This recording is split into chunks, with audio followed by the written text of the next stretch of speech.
വെല്ലുവിളികളെ അതിജീവിച്ച കേണൽ.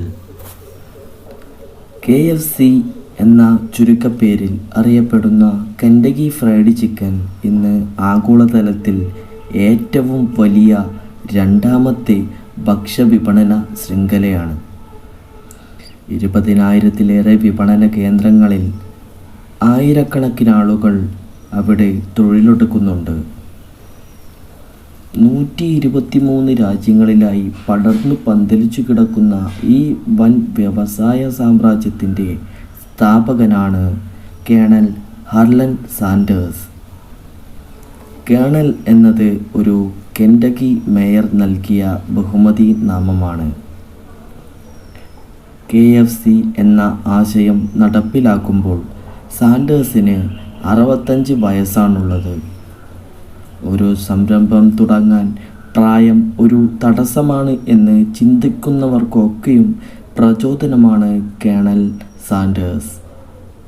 വളരെയേറെ തിരസ്കാരങ്ങൾക്കൊടുവിലാണ് അദ്ദേഹത്തിന് തൻ്റെ ആശയം പ്രായോഗികമാക്കാൻ കഴിഞ്ഞത്. ഓരോ തിരസ്കാരത്തിനൊടുവിലും വീണ്ടും പ്രതീക്ഷ വിടാതെ അടുത്ത അവസരം തേടിയുള്ള യാത്രയാണ് അദ്ദേഹത്തെ വിജയത്തിൽ എത്തിച്ചത്.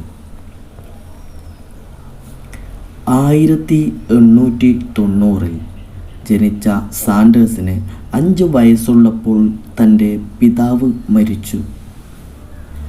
10ാമത്തെ വയസ്സു മുതൽ തൻ്റെ സഹോദരങ്ങൾക്ക് ആഹാരം കണ്ടെത്താനായി അദ്ദേഹം കൃഷിയിടങ്ങളിൽ പണിയെടുത്തു. 13ാമത്തെ വയസ്സിൽ സ്കൂൾ വിദ്യാഭ്യാസം അവസാനിപ്പിക്കേണ്ടി വന്നു. പിന്നീട് അങ്ങോട്ട് കഷ്ടപ്പാടുകൾ നിറഞ്ഞ ജീവിതം. വിവിധങ്ങളായ തൊഴിലുകളെടുത്തു. കുറേ കാലം ബസ് കണ്ടക്ടറായും ഇൻഷുറൻസ് ഏജൻ്റായും ഹോട്ടൽ ക്ലർക്കായും ക്ലീനറായുമൊക്കെ പണിയെടുത്തു. ഇതിനിടെ വിവാഹവും നടന്നു. വരുമാനമില്ലാത്ത ഭർത്താവിനെ ഉപേക്ഷിച്ച് ഭാര്യ അവരുടെ വഴിക്ക് പോയി. ചെറുപ്പം മുതൽക്കേ എന്തെങ്കിലും സംരംഭം തുടങ്ങി വിജയിപ്പിക്കാമെന്നാണ് സാൻഡേഴ്സ് ആഗ്രഹിച്ചിരുന്നത്. സംരംഭകൻ എന്ന നിലയിൽ തുടങ്ങി വെച്ച പല പദ്ധതികളും ആഗ്രഹിച്ച വിധം ശോഭിച്ചില്ല. എണ്ണവിളക്കുകൾ നിർമ്മിക്കുന്ന ഒരു കമ്പനി തുടങ്ങി.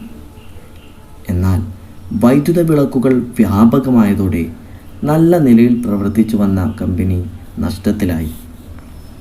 പിന്നീട് സാൻഡേഴ്സ് ഓയിൽ കമ്പനികളുടെ സർവീസ് സ്റ്റേഷൻ ആരംഭിച്ചു. സാമ്പത്തിക മാന്ദ്യകാലത്ത് അതും നഷ്ടത്തിലായി, കൂപ്പുകുത്തി. പിന്നീട് ഷെൽ ഓയിൽ കമ്പനിയുടെ സർവീസ് സ്റ്റേഷൻ, അതിനോടനുബന്ധിച്ച് ഹോട്ടലും ആരംഭിച്ചു. മികച്ച കച്ചവടം നടന്നു വരവെയാണ് ഹൈവേ വികസനത്തിൻ്റെ ഭാഗമായി സ്ഥാപനം പൊളിച്ചു നീക്കേണ്ടി വന്നത്.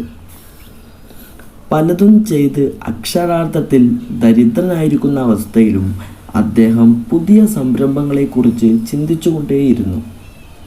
സ്വതവേ പാചകത്തിൽ തൽപരനായിരുന്ന സാൻഡേഴ്സ് വികസിപ്പിച്ചെടുത്ത ചിക്കൻ രുചിക്കൂട്ടുമായി ഹോട്ടൽ ശൃംഖല തുടങ്ങാൻ ആഗ്രഹിച്ചിരുന്നെങ്കിലും പണം മുടക്കാൻ ആരും തയ്യാറായില്ല. 2 വർഷം സ്വന്തം കാറിൽ കിടന്നുറങ്ങി.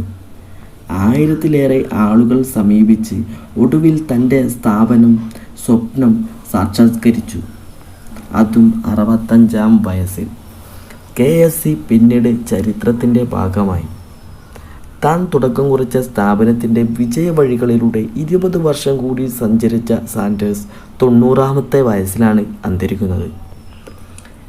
ഇന്നും KFCയുടെ ലോഗോയിൽ അദ്ദേഹത്തിൻ്റെ ചിത്രമാണ് നിറഞ്ഞു നിൽക്കുന്നത്. പലപ്പോഴും നാശത്തിൻ്റെയും നഷ്ടങ്ങളുടെയും പടുകുഴിയിലേക്ക് വീണുപോയിട്ടും ജീവിതത്തിലേക്ക് തിരിച്ചു വരാൻ സാൻഡേഴ്സ് പ്രകടിപ്പിച്ച അസാമാന്യ തൻ്റെടവും ഇച്ഛാശക്തിയും അദ്ദേഹത്തെ വിജയസോപാനത്തിലേക്ക് എത്തിച്ചു. വെല്ലുവിളികളെ ഏറ്റെടുക്കാൻ നിരവധി ആളുകൾ പ്രചോദനമായ സാൻഡേഴ്സിൻ്റെ ജീവിതം നിരവധി ഗ്രന്ഥങ്ങൾക്കും ഡോക്യുമെൻ്ററികൾക്കും വിഷയമായിട്ടുള്ളതാണ്.